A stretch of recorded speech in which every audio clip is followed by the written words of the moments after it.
প্রিয় দর্শক, আসসালামু আলাইকুম।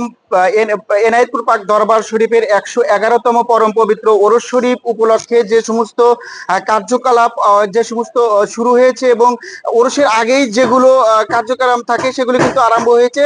আর ঠিক আমি রয়েছি এনায়েতপুর পাক দরবার শরীফে কামারশালায়, দেখবো এখানে এবং দেখানোর চেষ্টা করব যে কামারশালাতে কি কি রয়েছে এবং কি কি তারা এই ওরস শরীফের কাজ করার উপযোগী হিসাবে কি কি তারা তৈরি করছে, যদি আমরা একটু দেখানোর চেষ্টা করি। প্রথমেই কিন্তু আমরা এটি এনায়েতপুর পাক দরবার শরীফে কামারশালায় রয়েছে। সেই কামারশালাইতে যদি আমরা একটু দেখাই যে মূলত এখানে যে পরিবেশটা আমরা দেখতে পেয়েছি সকাল থেকে এই কনকনে শীতের ভিতরেই কিন্তু তারা সর্বক্ষণই তারা হাতুড়ি পেটা করছে এবং তারা এই হাতুড়ির মাধ্যম দিয়ে কিন্তু তাদের যে কাজ করার ওরস শরীফের ব্যবহৃত কাজ করার যেগুলো সেগুলো কিন্তু তৈরি করছে এখানে। কিন্তু আমরা যদি এখন একটু একটু কথা বলার চেষ্টা করি, এখানে যিনি কামারশালার যিনি প্রধান রয়েছে এবং সেই যে সর্বক্ষণই তার ছুরি ধা এবং কুড়াল যেগুলো বলা হয় সেগুলো কিন্তু দাঁড় করে থাকে। আসলে আপনি যে এখানে ধার দিচ্ছেন, এখানে কতদিন যাবত কিন্তু এটা কাজ শুরু করেছেন এই ওরস শরীফের আগে? আমরা 3 মাস আগে থেকে কাজ করি। 3 মাস আগে থেকে ওরস শরীফ পর্যন্ত আমরা করে দিই।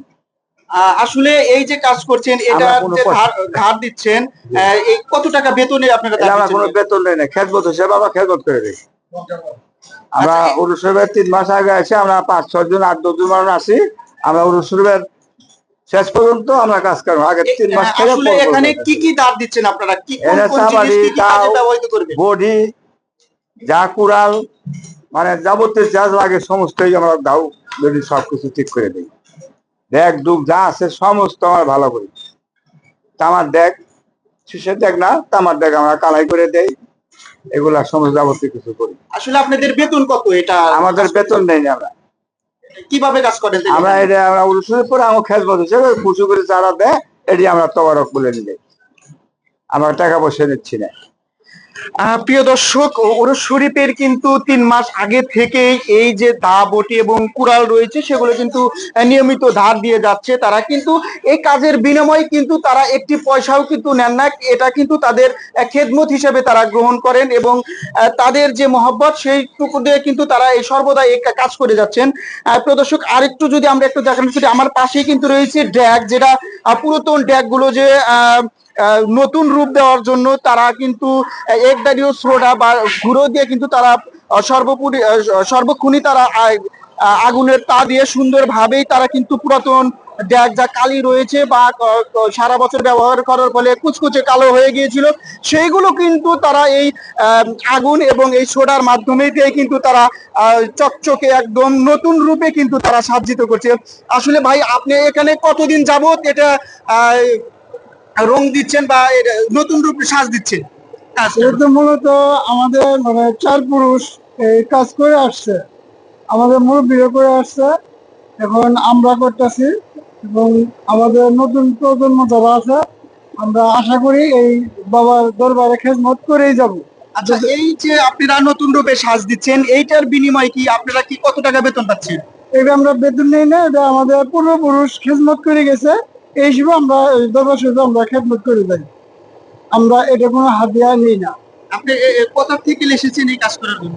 আমরা আমাদের দেশের বাড়ি জামালপুর, দেওয়ানমস্তানা। আসলে এই যে যে পাউডারটা রয়েছে, যে গুঁড়োটা দেখতে পেয়েছি, এটার সাহায্যে আপনারা কেমন করে কত সময় লাগে একটি ড্যাগকে সুন্দর বা নতুন রূপ দিতে? মূলত এই ড্যাগের উপরে কান্দাটা এটা করতে আপনার এই 15 থেকে 20 মিনিট লাগে। আবার তলাটা যদি ফুল কালাই করা হয় তাহলে 2 থেকে 2.5 ঘন্টা সময় লাগে। আর এটা কাজটা হলো মূলত এই তামা পিতলের যে ডেকগুলো আছে, তরকারি বা ভাত এগুলো রান্না করার করে রাখলে টক টক উঠে না, নষ্ট হয় না, এবং কি এই ঠান্ডা আপনার উপরে নাড়াচাড়া করে এই ডেক কালের উপর দিয়ে এটা চলে যায়, দেখে কোনো ক্ষতি হয় না।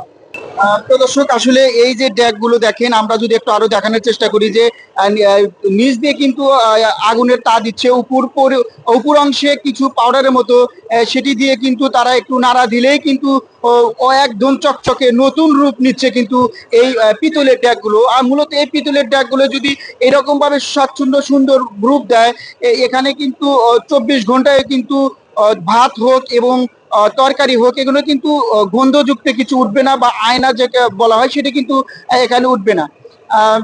বিশেষ এই যে আমাদের সামনে আমাদের পাশে যতগুলো ডেক দেখেছেন, হাজার হাজার ডেক, আসলে কয়েকদিন যাবতীয় কিন্তু এগুলা পরিষ্কার করছে, পরিষ্কারের মাধ্যমে আজকে প্রায় শেষ পর্যায়ে এসেছে।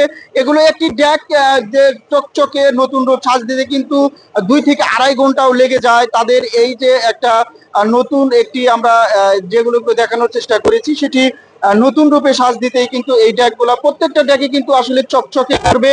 এবং এই পবিত্র ওরস শরীফ উপলক্ষে কি কিন্তু প্রতি বছরের ন্যায় এবারও কিন্তু সেই চকচকে করার একটি কাজ শুরু করেছে।